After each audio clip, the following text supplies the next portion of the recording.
Uh,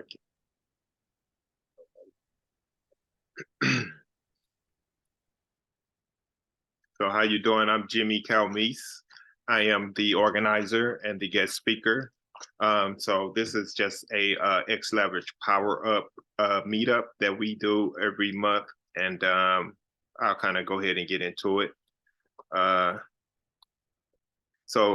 Power Meetups is a way to connect businesses to to value add opportunities through learning and networking experiences.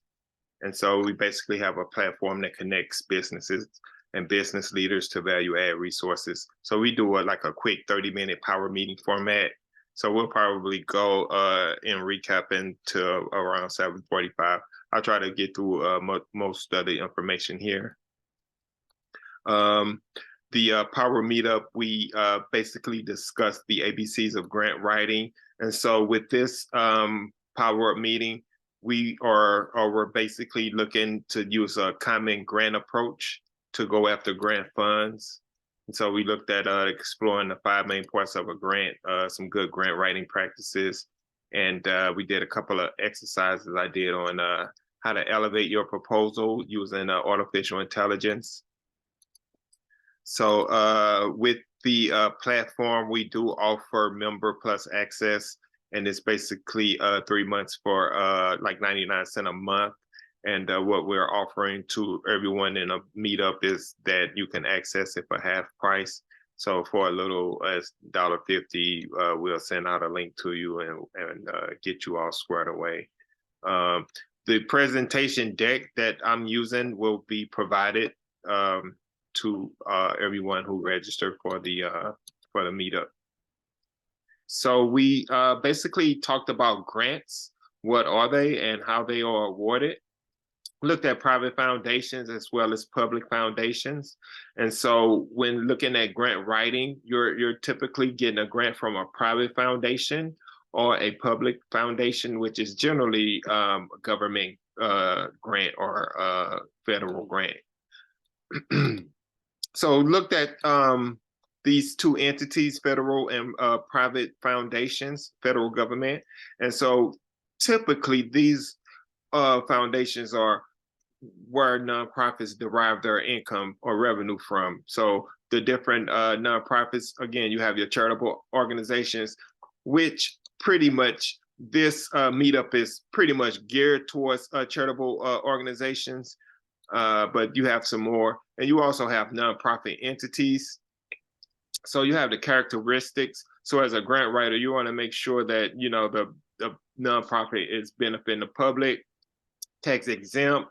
You want to make sure that the entity is a physical sponsor rather than sponsored by another agency. Again, not self-serving and mission-driven. And so looking at the federal government funding resources, you have grants.gov. And then the state agencies, a lot of times you have federal funding that comes from the federal level down to the state, and as far as down to various municipalities. And so last time I checked with grants.gov, Department of Health and Human Services pretty much had 1,300 grant opportunities. Some of them are forecasted, but most of them are current opportunities. So when you get into the private foundations, you're looking more at the foundations such as Verizon, Walmart, WK Kellogg Foundation, a lot of the local private foundations based on various communities. With it here in St. Louis, we have like the Dana Brown Charitable Trust. Especially since COVID, there has been a lot of pushes towards small business grants. And so again, these are the small businesses that either have their LLC. And so what we've seen is that these businesses are eligible to receive grants directly. Now, in the past, I've always advised small businesses to partner with nonprofits, so as well as individuals. So you have individuals, because the meetup is actually teaching individuals how to write grant, how to learn how to write grants. So grants may present themselves in a number of forms. So again, even with the small business grants, we'll take a look at this one here, the I Fund Women here. Again, in their ecosystem, they have a lot of resources to help grant writers as well as the organization the grant writer is working for. So even in your research, just looking at, again, the business grants, you're seeing a lot of business grants, just more prevalent of them. With these, a lot of them I found are closed, but again, in your research, because a lot of them are year over year, so they will become open again. But you're kind of just researching and looking at what the foundation or the business, what they invested in, and you're kind of getting yourself kind of prepared to go after that funding when it arises the next cycle. So that's iFund. Also, they have a lot of coaching, crowdfunding and whatnot. Hello Alice is another one. Kind of go back there a minute. Hello Alice provides a lot of resources on their platform. So these are actually companies I actually utilize to find various grants. Now, what they do have, and this is just their about page, but they do have information on their grants. So this one here actually closed. But again, in doing your research, in preparing for when the grant cycles open up, you kind of want to see what were some of the things that they funded, look at how it aligns with your proposal. And even in 2002, these were some of the mainstay grants that I've seen come down through Hello Alice. I know the FedEx Entrepreneur Fund will be re-released. The NAACP Power Shift Entrepreneur, this actually may still be, I'm seeing a lot on this, but I think a new round of this has opened up. Of course, this is 2022 information, but there is a new NAACP.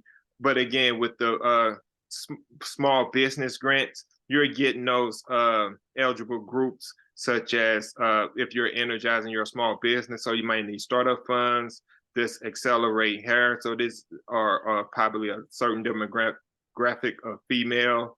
And I really didn't look at what this Antares, or however you go about pronouncing that, but this is what this actually was. It's just closed on the 4th, but don't want to spend too much time on them.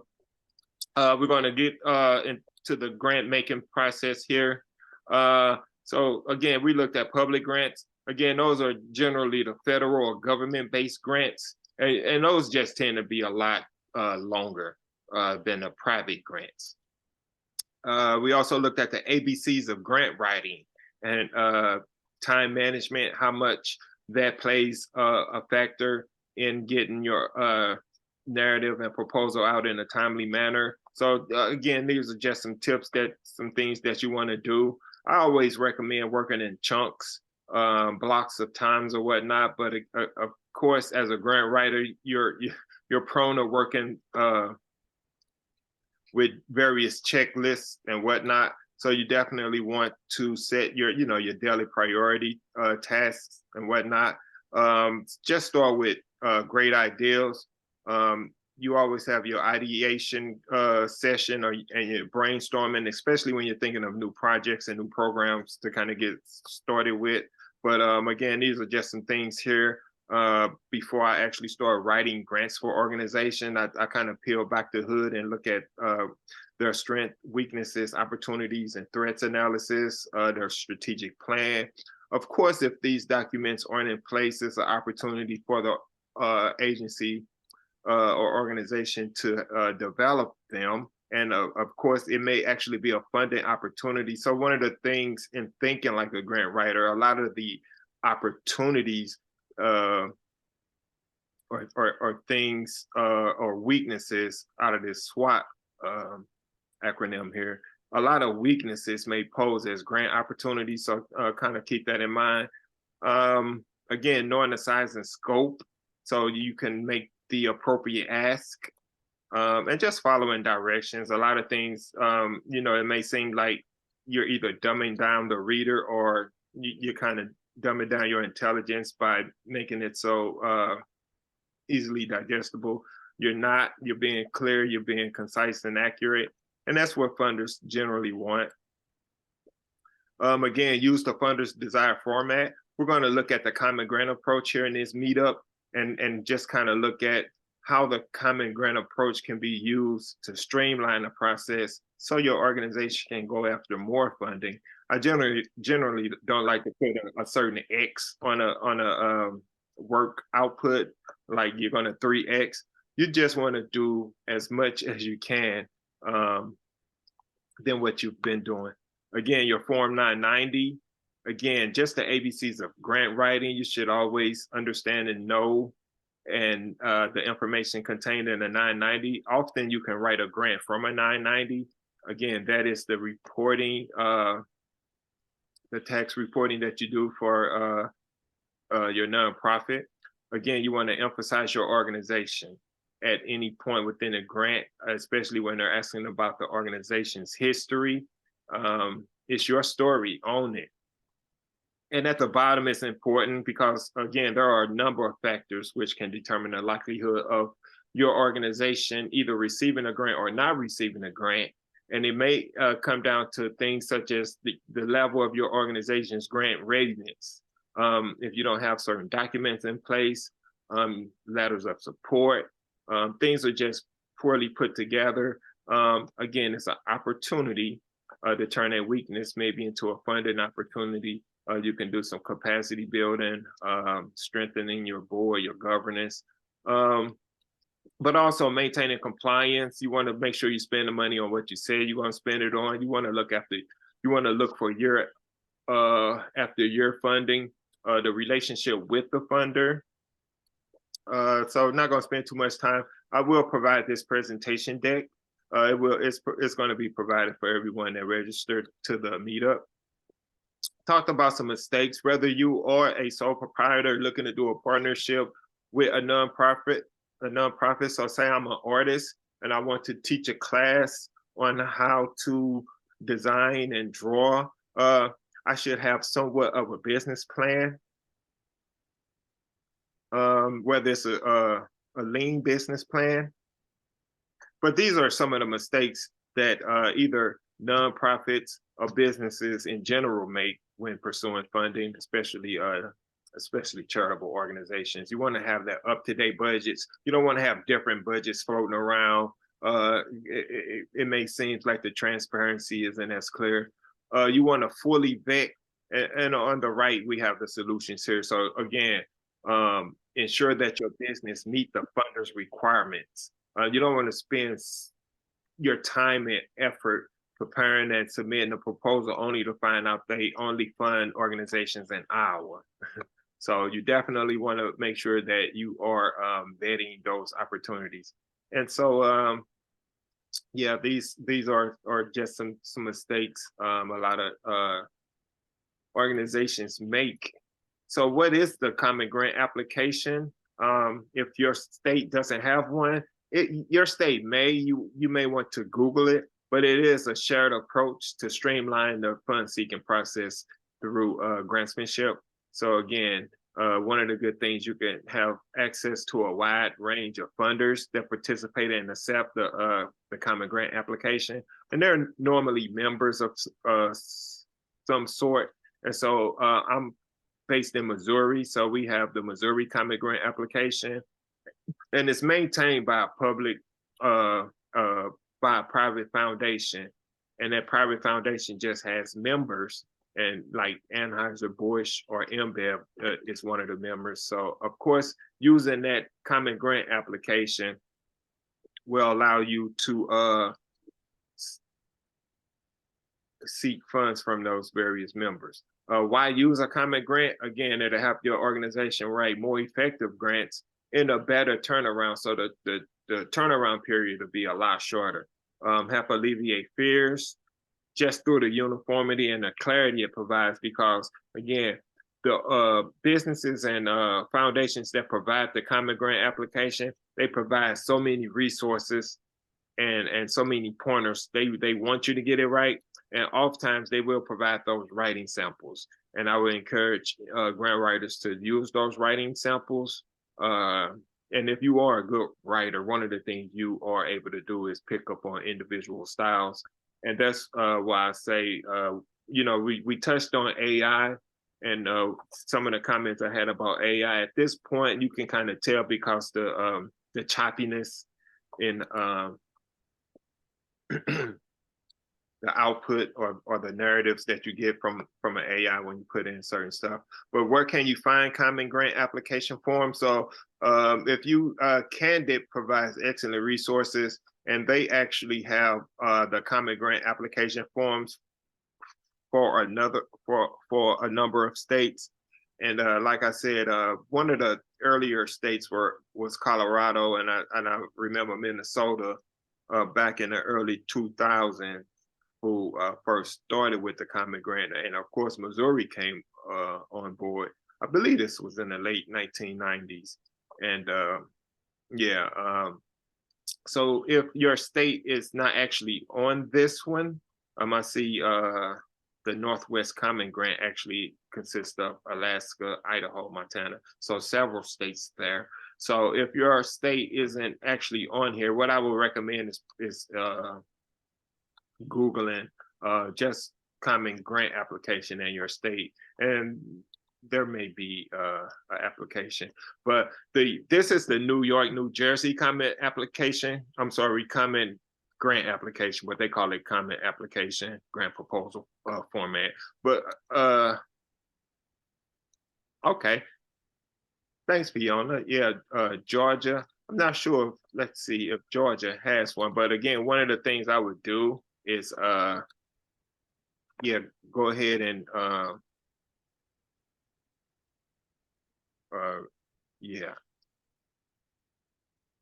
know. Yeah, I would Google, because there may be some type of entity in your state, and then just developing a Common Grant application in itself is good, outside of whether or not there's an application, because the whole point of the Common Grant is almost like taking the best cookie cutter or boiler plate of your proposal and replicating it. So you want to increase the efficiency by doing that. But most, again, by using this approach and by mimicking a lot of the Common Grant applications from other states, you can kind of streamline your own Common Grant application, whether or not your state has it or not. But again, you're looking at, and when we get to the 5-step approach, most of the steps of a grant proposal are pretty much similar. So you have your proposal summary, your narrative, and again, they're going to be explicit. They're going to give you all the answers. They want you to get it. They want you to get the money. They want you to get funding. So in your narrative, again, you have 5 pages. So your narrative will consist of, again, a background. Again, be brief. I'm going to cover some pointers here before we get out of here. We got about 10 good minutes left. But again, you want to be brief. I like this application because they do make the distinction between need or problem, because every organization isn't facing a problem. There may be a need. But again, not going to read through, but you want to, again, make sure you answer all the questions. Don't leave anything blank. And one of the better things is like just staying ahead of the curveball. So if there isn't a lot of staff, you just want to say, I may just have 3 full-time staff and no part-time staff, but just not to put anything down for part-time staff or anything down for volunteers. That would be not good, and really decrease your chances of getting funding. So we're going to go ahead and breeze through. Again, know your attachments. These would be your financial documents.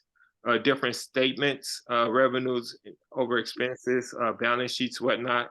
So this one doesn't ask for that, but they do want your most recent financial statement. So again, one of the best practices is having a toolbox or a toolkit where you can readily assess these budgets and documents. Again, your operating expense budget, you should be able to pull that up. It's good to have them digitally as well as a physical copy, a physical photo of them. So again, they always want to see, your current expense budget for the project. So you should have a program or project budget, and they will ask from time to time on various common grant applications, other sources or all the other sources of income, and that would be other. In this case, it would be the actual revenue, but a lot of them will want to know, are there other foundations that supporting the project? So these are your supporting documents. But again, the point I want you to take is kind of just be grant ready. Have this information readily available. Because again, with the common grant, one of the things you are doing, you're streamlining your process. And so with your back office, you want to make sure that that's streamlined also to meet that goal with your common grant. And this is actually the kind of the description of the grant here, the funding request. So they want you to please describe the program for which you are seeking funding for. So again, know the distinction between general operating support and programmatic support. With general operating, this is unrestricted. So as long as you're fulfilling your mission, you can use general operating support to like plug in gaps for staff, maybe buy supplies, things that certain grants aren't covering. So again, make that distinction, because if you are applying for what's called restricted funds, that would specifically go to support program components. So it may be staffing and or supplies, equipment, stipends. So in number 2, you definitely, if your request is for a specific project, you generally have to explain. A lot of times with general operating support, because it's not for a specific project, you don't have to talk about a lot of the participants and things like that. So in closing on this point, make sure your evaluation, we'll go through a quick presentation deck here. Grants are not the solution to every funding need. So if you live by the grant, you certainly will die by the grant. In Missouri, we do have, again, a common grant application. We actually have a short form as well as a long form. So this is just the outline of our long form here. Just wanted everyone to see that. Our short form is like 3 questions, and we can actually use it for a letter of intent or not. But again, if you are within a state and you didn't see your common grant application on there, I would just Google common grant application. There is a website. Hopefully I'll be able to get to it. Yeah, it's a common grant application website. And because it's national, you can actually use that site to apply for national grants. Okay, so moving right along here, before writing your proposal, here are some of the things that you want to do. Again, this course will teach you, or I'm sorry, I keep saying of course, I actually teach at a local community college, but this meetup is designed to teach you or instruct you how to gather your essential documents, how to prepare for writing your proposal. So some of the things you want to do, again, have that toolkit. You have your list of board of directors there, up-to-date budgets, recent financial statements, brochures, everything. Generally, you can write a grant by looking at a website. So the organization should be that grant ready where most of the information contained on a website. I should be able to write a full grant. Before writing your proposal, you want to speak to internally now to your program manager or whoever's responsible for coordinating and leading the programs. If you're a small organization just starting, the executive director may assume a number of duties. It just all depends. You may be a well-established organization over $1 million, and you may have the capacity to have a program manager. But the point here, you want to, before you write the proposal, you want to speak to the direct staff who will actually be carrying out the activities. System and process. I've seen organizations not able to get a check signed just because the appropriate staff wasn't there. But you want to make sure you have the system and process in order. Again, organizationally, you just want to be hitting it out the park. You want to be able to efficiently identify, complete a grant, submit a grant, also receive a grant, and have the stewardship to, again, meet the program goals, outcomes, evaluate, and turn in a successful report showing that you knocked it out the park. Of course, that will increase your chances of getting that funding again.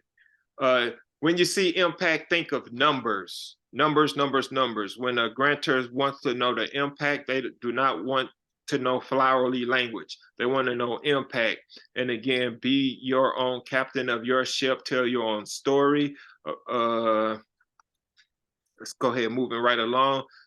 I think we got less than 5 minutes. So this is the 5 main parts of most grants applications. So again, you will receive this as a Power Deck, a PDF. But the summary of applicant organization, that may be phrased in a number of questions. It may be a 2-part question. They may want to know your founding history, your organization's history or whatnot, and then they may want to know your most recent accomplishments. Have in your common grant approach, you're going to have those answers to those questions with what I call timeless writing. You want your best writing. So I call it timeless because if I pulled a writing from 1965, it would sound just as beautiful as in 2023. You want to capture your timeless writing. Of course, you want to update all of your research, all of your quantifiable information. So again, your 5 main parts, there you have them. Problem statement. When you get the deck, it may say problem/need statement. Again, your methods, that include your goals, objectives, project design. When you hear project design, just think of how it's going to flow, activity steps, and then implementation, how you're going to carry it out, evaluation plan, how you're going to measure it, and project budget. Okay, so again, the deck talks about just different pointers and what you should focus on. Again, your problem need statement, you're looking at your target market, know who you're serving.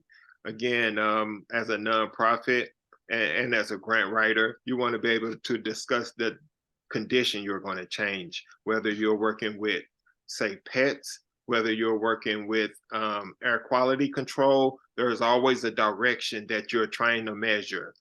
Increase reading skills, lower negative behaviors, decrease sedentary behaviors, increase physical activity. So you're always looking at a condition in which you're trying to change. So you want to identify that and describe the populations who's going to be most affected by that. So if I decrease the number of bad things that come out of exhaust pipes, I may be improving the overall quality of our community, as well as a number of inherent and unintended benefits. Okay, so we got, we're winding down, so gonna go ahead and keep moving here. So the methods, again, this section describes in detail your project activities. Again, a project versus a program, just knowing the difference. A program usually have year-over-year funding, got dedicated staff, and usually tied to what I call big money. Rather than a project, you're kind of don't have dedicated staffing money for that. It's kind of one-off kind of activities you're doing, just to see if you can get the kind of dedicated funding to go year over year to transform it into a project. So just understanding what you're doing. But in that method section, of course, you got your goals overarching, then you got your objectives. That's pretty measurable. So again, knowing what you're measuring, your project design, that's when you get into your theory of change. So when the client first does intake, or even before that, when you do outreach, how is that client? And then once they progress, so that's the implementation. And of course, once they exit your program, what type of individual or whatever entity you're working with. Again, of course, I said pets. So if you're working with pets or the environment, you're looking at how your program affected that for the better. And then your evaluation plan, again, a lot of pointers on here. Definitely want to have your research, well-researched citations, information, promise-based, evidence-based. And then your budget. Your budget is really your program told by with numbers. You never submit an incomplete budget. And again, the budgets will cast doubt on your planning ability if they're poorly forecast. All righty. So we're just wrapping it up. And again, these are just some pointers here in writing your organizational summary. Again, own the story, knock it out the park. Just, answer what I read a lot of proposals and folks just aren't direct with the answer.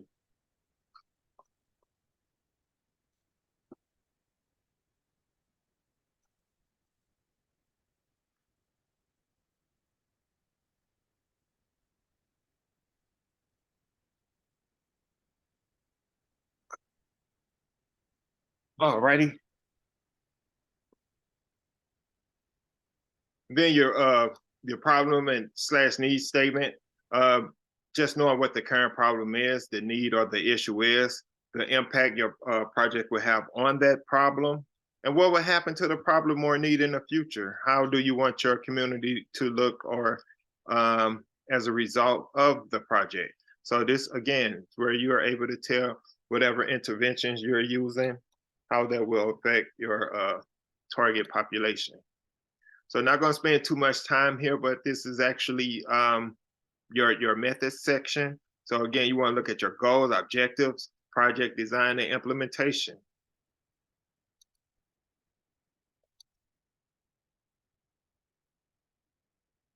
So I'll just focus on this middle one here. You should include the sequence, flow, and interrelationship of activities. And generally, when I'm doing my courses and teaching grant writing, it's always the so what and the why question. So if you're doing intake, why are you doing intake? And so that kind of helps with the logical sequence, and it helps with again that interrelationship and with that flow. And so you don't have your cohorts doing things that isn't leading to a logical goal and outcome. So you have to be clear and explain that intimate relationship between, again, your goals, your objectives, and your evaluation, which is your outcome. So present a clear picture of your target for that grantor. All righty, so just moving right along with your budget. You're looking at your budget narrative. You're just really justifying your expenditures. So we're looking at some budget tips here. Forward-looking. Your budget should be forward-looking. That's why it's forecasted. Once you do complete either a program year or a quarter, you have certain costs that are realized. Your budget shouldn't project a deficit.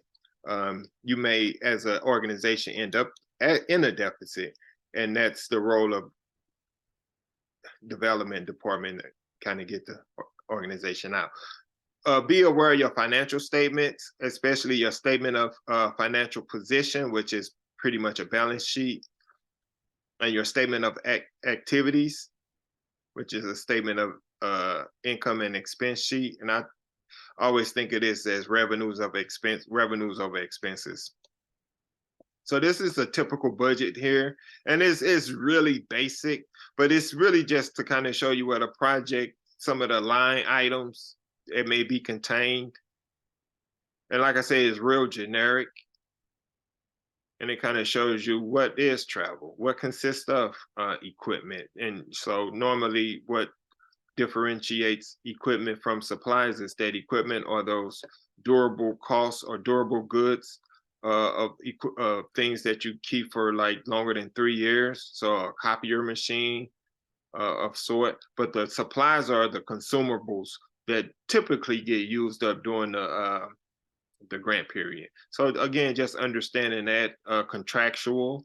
Again, these are non-employees. So these are not employees or not positions where you have job descriptions for. These are, again, your contracted services. Alrighty. And then just developing your strong evaluation. I've seen organizations that actually get grants for developing a evaluation or improving on the design of their existing evaluation. But again, you want to identify what are you evaluating. So this is where you highlight your measurable objectives. So I generally used to use Little Johnny. Little Johnny came in reading below grade average, but after 6 weeks of intervention, Little Johnny is reading at grade level. Now, Little Johnny may stay in the program and we'll continue to collect information, at which point at the end of the project, Little Johnny may be reading above grade level.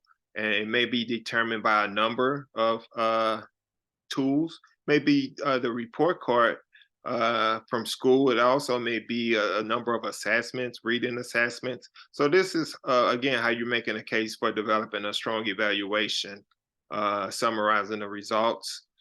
And again, don't be too philosophical. Explain what you're measuring, and be, again, as succinct as possible. As a grant writer, you definitely want to keep track of your efforts, even to the point where you may have since most of the grants now are online and you have to submit them, you even may want to have different password sheets and whatnot. So avoid having an out of money experience as an organization. So kind of just go ahead and flip through these. We kind of cover some questions as a grant writer, kind of know who does the organization serve? Really some poignant questions. So kind of wrapping it up at this point. Appreciate it, everyone rejoining me. Some more questions. And again, some good grant writing practices. I will provide this information to everyone that signed up. And again, thank you for, again, rejoining me.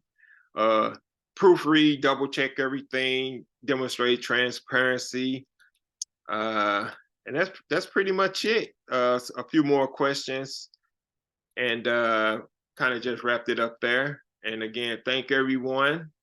If you have any questions, thank you. Again, I'll be following up with email. You have my email. I'll be hosting some more workshops. Thank you, Fiona. Thank you, Anna.